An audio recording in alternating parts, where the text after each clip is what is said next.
best old school loudspeakers in a bad room still sound bad.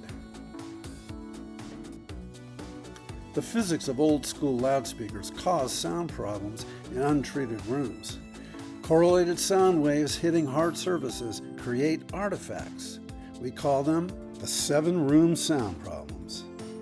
Multiplying reflections, aka echoes, comb filtering, hot spots, dead spots, collapsed stereo, uneven coverage, degraded intelligibility.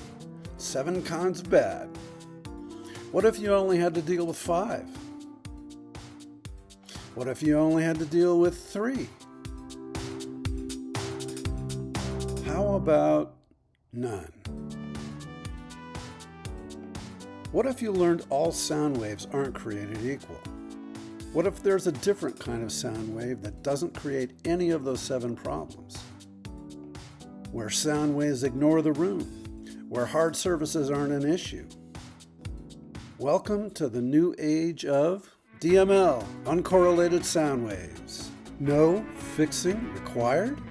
Words will never adequately convey how DML waves behave so entirely differently. You have to hear it for yourself, like he did. With a ceiling microphone that can pick everybody up, and with a speaker that can publicly amplify without causing feedback loops, that's magic.